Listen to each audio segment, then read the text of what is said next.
I do not think that Atalanta are a realistic title contender myself, but I think that if we don't at least ask the question of whether it's possible for a Leicester City type story to happen, in the week after they've won 7-1 while everyone else drew, at a point in the season when they are 3 points off the top and they have scored more goals than any team across Europe's top 5 leagues except Man City, who, by the way, have played a game more than them, I think it would be perhaps remiss of us not to acknowledge that people are asking that question. Okay. Even if I personally know I do struggle to see them as a title contender still. So that's 28 goals now in 9 Serie A games. Yeah. They are obviously in 3rd position, and they are they won over Udinese, although Udinese went down to 10 men on the 32nd minute. This is true, but worth adding on that, by the way, Udinese had conceded 6 goals in total this season before this game. Absolutely, in 8 games. It's easy to go, oh, it's only Udinese, but yes, actually, you know what, Udinese, they conceded more goals in this game than they did in the whole season to this point. Absolutely. So 6 goals only in 8 games. They'd only scored 4. That was the whole point, was actually they couldn't score. But yet they started and they got the goal, Okaka, because it was a terrible mistake defensively. It almost felt to me like Atalanta were like, it was like a trauma experience, passing off the trauma of what happened to Man City to Udinese. It's like, okay, just like us, you can have the first goal, You're it. and then we're going to show you what football looks like. And that's, I mean, Muriel was brilliant, but I know you want to have a word about the teenager as well, Traore, who came off the bench and. I mean, it just when you watch all 7 goals, because obviously it's been a bit of a goal fest. You know, you look at Leicester and then you're like, oh, Atalanta, well done. You know. I think from all the goals there, there was penalties, there was Ilicic, some of them whatever it is. But you looked at that last goal by Traore and you thought, probably that's the best one, right? Would you have thought that? I don't know. And you think he just turned 17 in July. He is a guy he already for Atalanta youth team.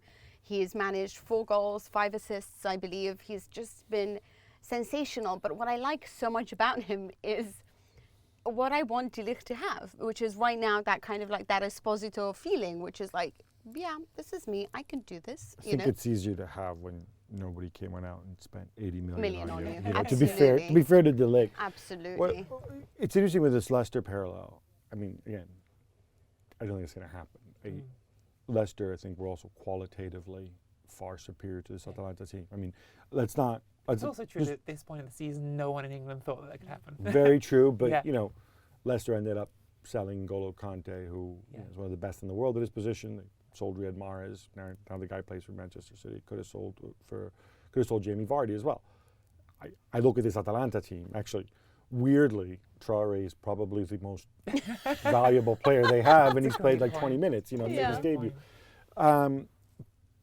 I still go by this. When you play the way they play, 2 things will tend to happen. One is teams will figure you out. The reason they got so pummeled, the reason they got so pummeled by Manchester City is if there's one team in the world that you cannot play that way against, it's Manchester City. Because you turn to one-on-one battles, one-on-one they will destroy you. They were actually helped by the fact that they had two central midfielders playing at the back, because it's much more difficult to go and press Fernandinho than it is to press John Stones or whatever, right?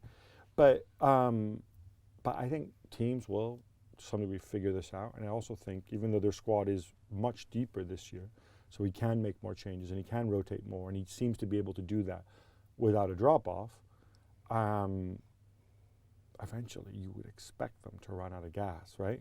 Yeah. I know we said it last year and they didn't, but I mean, it's running out of gas, isn't there? Do I run out of gas in the sense they don't win the title, rather than run out of gas? Do I take them seriously as a Champions League contender? Of course. It'd be ridiculous not to, the way they're playing. But to win the title, because also the other thing with Leicester that is, feels a bit sad to bring up, but is nevertheless true, is they won the league in the season when a low points total was required to win the league. I don't see that happening in Serie A this season. I think that Juventus are going to probably finish with over 90 points again. So anyone who's going to beat them has to, that's the bar. It wasn't Pep Guardiola's Manchester City. It was everyone still trying to sort of figure themselves out in the league. I mean, Tottenham were the strongest opponent. We know what happens to Tottenham on a mental level. So I feel like there wasn't this huge... Are you trolling Spurs fans? Just always. No, but Chiellini did, so I'm following him. Don't you remember that Chiellini interview? I'm just following what he said. So...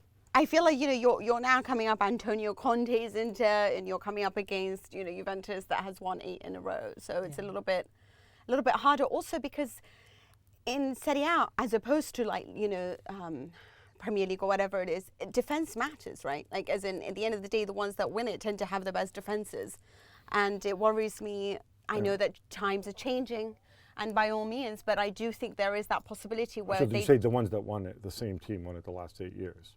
So it could also be that they were just very good defensively. And maybe this year they were pretty good going forward too. Yeah. You're right. Yeah. But I was going to say even before that, but then you're right. So I do think that sometimes they can be a little bit too naive. So let's see what happens. Thanks so much for watching ESPN on YouTube. And for more sports highlights and analysis, be sure to download the ESPN app. And for premium content and live streaming, subscribe to ESPN Plus.